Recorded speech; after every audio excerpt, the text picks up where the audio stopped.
What's up, you guys? It's your boy. Welcome to my world. Here today with My Hero Academia chapter 173. Now, this chapter, not a lot of stuff happened. No action, no nothing. It was pretty much Togata came with Eri, and she, alongside with Deku, were taking along a tour, and they saw everything that the school was doing to get prepared for the culture festival. So you basically see what class B is doing. You see what the other classes are doing, what Hatume and the equipment department and all them on what they're doing. You're getting a perspective on how all everyone else sees this festival, because this festival obviously is going to be very important to everyone else besides the main cast. And what I mean by that is it's more important to them rather than is to everyone else, to the main characters, because the main characters have always been in the spotlight, whether that be good or bad, whether they wanted it or not. They've always had that big amount of attention, and now it's finally everyone else's turn to get that attention. They can finally feel like it's their turn. Like, yeah, y'all have all these powers and all that stuff, and y'all do this, and you're all so amazing. But now it's finally our turn to show what we can do, so that we can step into the light. And you can see like everyone's positive and all that stuff. Like they're getting ready for it. You know what I'm saying? They're getting right. You know, like you can even see it in Hatume. Like on a regular day, she feels very strongly about her work, but on this, she's going real hard. You know what I'm saying? Like even Aries, she saw it in this chapter. She saw that all the hard work and the preparation and what everyone is doing, all the lengths that they're doing for this culture festival, and how they feel really strongly about it. Even Aries feels it, and she wants to see how it turns out. She wants to go to the festival. She made up her mind in this chapter. She wanted to go to the festival, and Deku promised her. He was like, "Yeah, I'm dancing in the festival. We're doing we're doing a concert, and she wants to go, right?" But sadly, from the end of this chapter, it doesn't look like that's gonna happen, because Deku got the boot.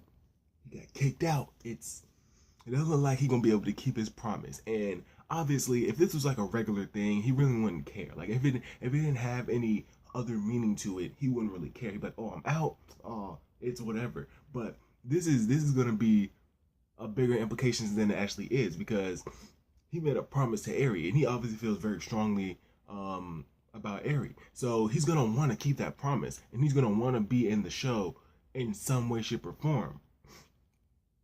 If Deku isn't in the show, he's gonna feel like he let her down in that regard, like he lied to her. You know what I'm saying? So why they kicked him out? It was probably because he can't dance. Like they put Deku as a dancer. He probably can't dance. He probably has no rhythm, and which is strange since his fighting style is most for the most part regarding his legs, and he can't like do nothing. You can't like break dance.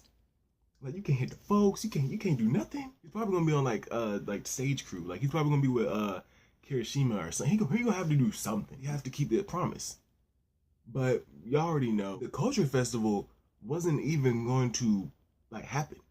But the principal, he was talking to the commissioner general, right? The commissioner general was like, "Yo, you gotta cut the culture festival, because all this stuff, we don't have the security for it. Like we don't have it. And if we get attacked now by like the villains or something, then there's not going to be safety for these up and coming heroes." He's like scrap the culture festival, let these kids become the new heroes.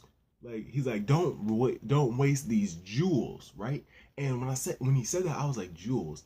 I'm thinking the general commissioner. I don't think he's saying that out of the kindness of his heart, honestly. I think he's just saying that because he's like, we need these. He sees them as more like things rather than people. I feel like that's the way I perceive it, right? But the principal's like, nah, we're gonna go to we're gonna take the precautions to make sure that nothing bad happens. Even when as far as to bow to the general commissioner, right? So he's like putting his pride aside. He's like, yeah, we're gonna do this, right? Even though they're going through all these precautions. God, I still can't talk. Even though, see what I mean? even though they're going through all these precautions, I still feel as though Gentle and La Brava are gonna be the key factors in ruining this whole culture festival for these other kids that didn't get a chance to shine during the sports festival or at all really this whole year. They want attention, so that'd be a good way for them to get said attention, but it's not going to be the one that they want. Like, it's kind of interesting the parallel that is between Gentle and La Brava, and then everyone else at UA. Like, they want this attention, they want this spotlight, right? So that people can see what they can do. Like Hatsume, she was like, "Yeah, I'm doing this so that people can see my inventions, right? Like, I don't care." Like the sports festival, she's like, "I don't care if I win or lose. I care about the attention. I care about getting my name out there so that I can be successful, so that my invention, so that my work doesn't go unnoticed, right?" Like, that's what they want. They want to be shown. They want the world to know that, hey, we can do stuff too, right? And that's the way Gentle and La Brava also feel. But the way they're gonna go about it is they're gonna ruin it for everyone else. So I don't think Gentle. I think he has a OP quirk. Like, I still think it's like space like manipulation, but I don't think they're gonna be that big of a threat. Honestly, I think they're gonna piss off everyone at the sports festival when they interrupt it, but I don't think they're gonna be that big of a threat for our heroes. Not really. Maybe Gentle. We still don't know what La Brava could do, if she can do anything. I mean, maybe something technology based, just because she's always on a laptop, or maybe it's something else, you know. But Gentle, definitely something like space manipulation, something like that. For the most part, that was pretty much it for the chapter. I mean, aside from like, yo, hold on. Mineta, he said something dark. He said this is like a Glenn Quagmire type of line. Like, Eri came, right?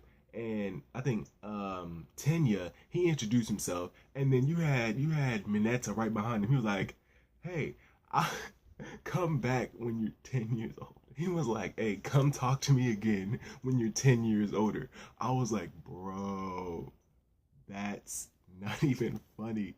That's dark." I'm like, wow, like, Mineta, is it like that? Is it really like that? Like, yeah, and you had Hado.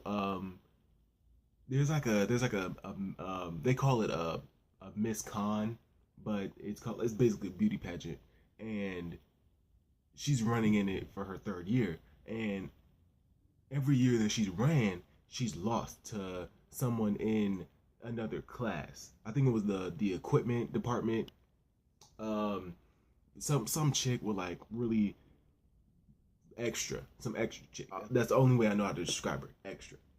You know, that was pretty much it for the chapter. It's pretty tame. Nothing too big. We just got off a big chapter, so we're not. I mean, we just got off a big arc, so we're not gonna do anything too big. Probably not for a while. But yeah, with that being said, y'all, that was My Hero Academia chapter 173. Make sure to like, comment, subscribe if you haven't already. Click the little bell so you can get the notifications every time I post.